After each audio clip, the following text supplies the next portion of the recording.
I know this is passive aggressive, but I don't want to hear you yell at me. You can record your yelling and email it back to me as an MP3. I need to get tested. And yes, I was careful. I mean, maybe I was careful. Maybe I'm an idiot, but I can say that myself. I don't need your help. It's been 6 days. I don't have a fever, and God knows I can still smell the city even when it's freezing. My only symptom is that I can't sleep because the day keeps replaying itself. It wasn't fully my fault. I was in such a bad mood. Not that they dropped me, but that they couldn't even messenger my manuscripts. Or God forbid, use the post office. We're so sorry, really. Nobody's interested in comic novels now. Only suffering novels. Do you want us to recycle the copies, or do you want to come get them? So that's the kind of mood I was in. Plus everything else. Plus, last week it was freezing, not like today when it's 70 degrees in the middle of winter. It was 20 degrees before wind chill.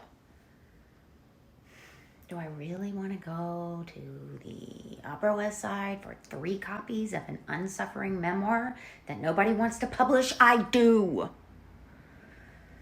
So I put on my long johns and I remember a mask. But I'm down the steps and out the building and halfway down the block before I check my pocket. I know I'm supposed to do that before I leave, but I didn't. I rub my hand across the zippered pocket to make sure I have my wallet, and I don't. I momentarily panic. Oh no, pickpocket. But then I remember that I took it out to do triage to lessen its fatness so it fits flatter inside my pocket. So I checked my other pockets to see if, maybe there's a forgotten Metro card. But no luck. Nothing's going to happen without my wallet. Back to the apartment, back up the 6 flights, stopping as always on 4 to catch my breath and let my heart rate slow and my temperature cool down. I am wearing everything I own because it's freezing outside. 4th floor sweat is not a symptom. It's normal. My wallet's on the table, right where I left it. I count my cash, I pocket my wallet. I think about resting up before the descent, but if I delay, I might say, to hell with it, burn the copies. Well, at least I wouldn't have to face the agents. But probably the receptionist won't even open the door. She'll just leave the copies in a bag in the hallway. No! I am going to get the 3 copies of my 400-page manuscript so I don't have to pay to print more copies and kill more trees. And 2, so my fallen soldiers aren't sitting in an abandoned heap in an Upper West Side hallway. I'm bundled and masked and walleted and head for the subway. I know I'm supposed to walk across town to a West Side train to limit my exposure, but it's freezing. So it's Astor Place for the number 6 to Grand Central, then S to Times Square, and then the Uptown Local to 72nd Street. I know that's 6 trains round trip, but it's before rush hour, so there's fewer crowds. I don't see anybody else on the platform. The number 6 arrives in less than a minute, which is a miracle, but it's also packed. No way that's safe, so I'm careful. I wait.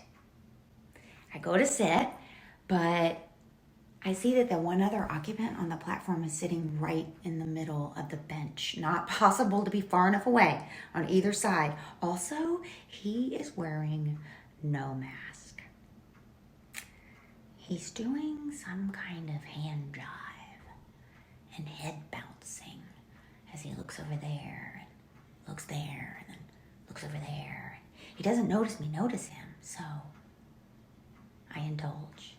I'm furious about the no mask, but then no overcoat. I can't be furious at somebody who doesn't have a winter coat. He's wearing a 3-piece Salvation Army freebie, forest green, the pants of which are hanging over his shoes. The sleeves of his jacket are halfway down his hands. The shoes, too, enclose Smaller feet. Oh no, please do not trip on the tracks. I am not up for that kind of rescue. The next 6 is 2/3 empty. I sit. Green suit takes a seat near me. The masked riders look at his mask-free face and disperse to the far reaches of the subway car. I stay where I am because I'm under a heater. And I'm at least 6 feet away. He reaches into his pocket and brings out a loose cigarette and lights it. I can't believe it. I mean, he could have smoked it on the platform and spared the passengers his secondhand smoke. I know better, but I can't help myself. Not allowed. I say loud enough for everybody in the car to hear. He turns, and it's the first time I see his face full on. It isn't old, but worn. He doesn't look sick, but his expression is beyond sad. I almost forget how mad I am about the cigarette and the no mask. He looks at the end of his lit cigarette and then right at me. And suddenly I'm psychic. I get it. And this is probably where I start to get a little careless. I say, "It's all right. I'll fix it." I take the cigarette away from him, careful not to touch his hand, but who knows? The stupid cigarette was in his mouth. He's staring like I've taken his firstborn child. His cigarette hand is worn like his face with thick yellow grime-encrusted fingernails. The last time I saw nails like this was on Lizard Man. Oh yeah, Lizard Man. I never told you because I knew you'd yell at me. I'll tell you now. Lizard Man was this ancient derelict in the gutter last winter when I was on my way home from the restaurant. I wasn't worried about him freezing to death. I was worried about him getting run over. "Get out of the gutter," I say. And he turns these eyes at me, uncomprehending eyes, and says, "I'm a lizard." He has this accent. I mean, I know I should have walked away, but I can see the headlines: "Homeless man crushed by delivery truck." And more for worry about the delivery truck driver, because you told me how freaked out you get when pedestrians cross in front of your truck. So I get down to his level.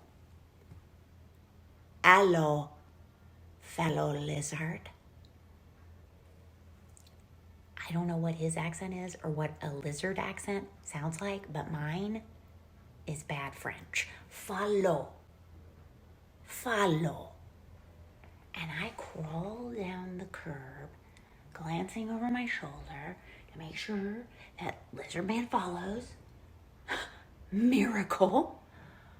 Nobody bothers us because nobody messes with gutter lizards. And it wasn't that far to the shelter. I get this guy from inside to come and take Lizard Man off my hands. Anyway, it's Lizard Man's thick yellow fingernails that come to mind when I take the cigarette out of Green Suit's hand. I pinch off the fire and give Green Suit back his cigarette. "You can relight it when we get out of the train." Green Suit panics. Like it's the first time he realizes that he's on the subway where he's miserable. I explain the number 6 uptown you got on at Astor Place. And none of these words are working for him. He reaches into one pocket and then another pocket. Oh no, he's gonna ask me for money, which is when I remember that the earlier wallet confusion made me forget to pocket emergency cash for panhandles. I don't take my wallet out on the subway since the two $2 ladies. Oh yeah. Well, I'll tell you now. Okay, a year or so ago, a lady on the subway asked me for $2. I had $2 to spare, so I got out my wallet. And when she saw that there were other $2 in there, she asked for 2 more.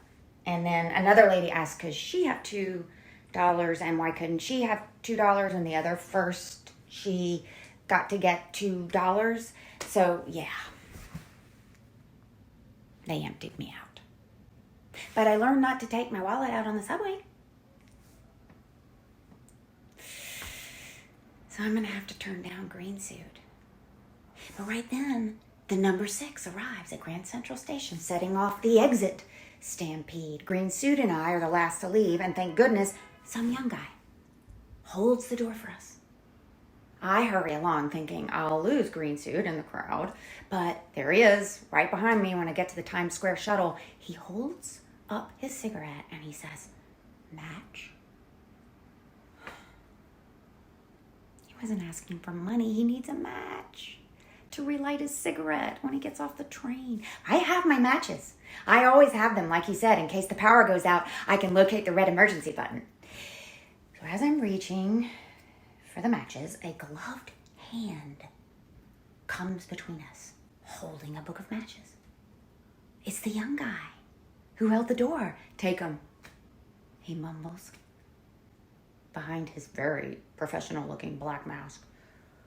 And then, out of nowhere, young guy holds a paper mask out. Green Suit has it on before I can say, "Put it on." Green Suit looks at both of us, and then he steps closer to me and he whispers in a voice tinged with shame, "Do you know where is the shelter?" Of course I know where is the shelter. I've lizard crawled to it, but it's way back in the other direction. I start to explain to Green Suit that he can backtrack without paying another subway fare, but I'm close enough to see the misery in his eyes, and I know that he can't follow directions or a map or negotiate the city. Young guy steps back in and says, "I'll take him. I go to NYU. I'll take him to that one." Green Suit looks desperately at me and asks, "Do they have juice?" Oh, God. Juice. I reach to unzip the zipper pocket, and the kid says, "I got it. Come on, mister. We'll get juice before we get there." And they walk away. And the last thing I hear is a young guy asking Green Suit his name. But I don't hear the answer. A name. Green Suit has a name. As does Lizard Man. As do the $2 ladies and the young guy. And I'll never see them again to ask. It makes me feel empty and sad. It also makes me feel glad. I'm glad it made me sad because of what that says about me.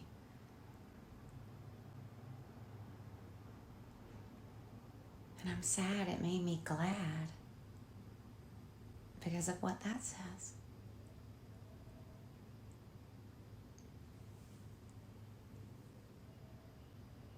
Okay, I'm hanging up now, or signing off, or whatever this is, and our date's off until I get the test results. But no matter what, I'm not sorry.